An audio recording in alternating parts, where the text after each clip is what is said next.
यहाँ कितनी तरक्की आई है। महबूबनगर डिस्ट्रिक्ट तो पूरा जो पहले पावरकाट डिस्ट्रिक्ट को 4 हिस्सों में तकसीम किया गया, इससे पहले हमारे 10 डिस्ट्रिक्ट थे।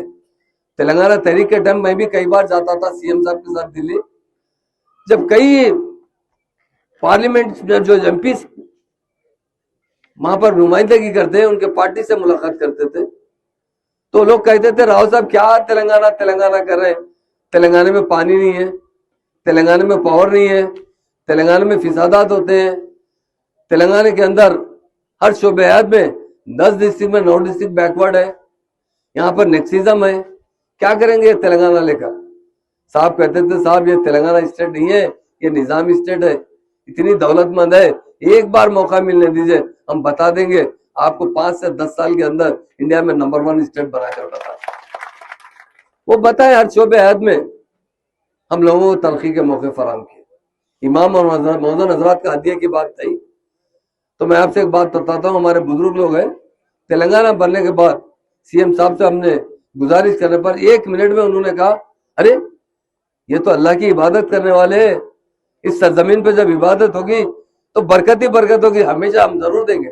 10,000 इमाम और मौजून को हदिया मुकर्रर किया। फिर बाद में फिर उनसे कहा गया तो और 7,000 लोग और दिया गया, जिसकी वजह से सारे तेलंगाना में जितने ही मस्जिदें हैं वहाँ के इमाम मौजून हजरात को 5-5 हज़ार दिया जा रहा है। मगर तेलंगाना बनने के बाद सीएम साहब ने इसमें और इजाफा करने की बात की है, इंशाल्लाह अच्छा और भी हदिया देंगे। तेलंगाना बनने के बाद 304 करोड़, किसको बताइए आप, 304 करोड़ रुपए इमाम और मौजून हजरात के अकाउंट में गए।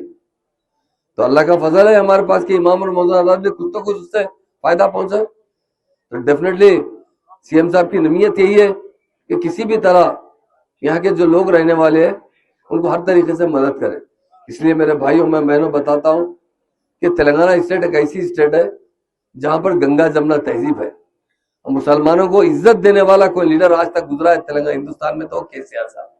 मैं ही पूछता हूँ मेरे बुजुर्गों से, आप बड़े बुजुर्ग लोग हैं, जिस कौम को अच्छा ओहदा दिया जाता ना तो इसे इज्जत मिलती है। सीएम साहब ने तेलंगाना बनने के बाद आपके छोटे भाई आपके खादिम को डिप्टी चीफ मिनिस्टर का ओहदा दिया। वो इससे पहले 50-60 साल कांग्रेस ने हुकूमत दी, दिया हमें डिप्टी सीएम का ओहदा दिया। फिर रेवेन्यू मिनिस्ट्री दी गई, रेवेन्यू मिनिस्टर भी हमारे स्टेट में पहला रेवेन्यू मिनिस्टर मैं। दूसरी मरतबा जब मौका आया क्या करा सीएम साहब ने, उनके साथ मुझे वो दिलाया। बताइए एक मुसलमान को, लोग तो मुसलमान को सबसे आखिरी में देखते हैं, सीएम साहब ने सबसे पहले देखा उनका, मुझे साथ ले जाकर वो दिलाया होम मिनिस्टर का। तो यह मुसलमानों के लिए बड़ी इज्जत की बात है, इसलिए कि सीएम साहब चाहते हैं कि मुसलमान बाइज्जत तरीके से जिए। मुसलमानों को हर शोबेयात में तरक्की देने के लिए उन्होंने कोई कसर बाकी नहीं रखा। ये कांग्रेस जो है ना, हजारों फिसाद कराई, हजारों, उनके बारे में ज्यादा बोलना क्या है। वो कभी भी हमको फिसादात करवाते थे और बीजेपी पे ठोकते थे। अरे बीजेपी आके फिसाद कराई, फिसाद होने के बाद हैदराबाद में एक 10 किलो चावल, 5 किलो गेहूं, एक 2 किलो शक्कर, 1 किलो पत्ती, 1 किलो दाल, 1 किलो चने की मसूर की एक पैकेज बना के हमको दिया जाता था।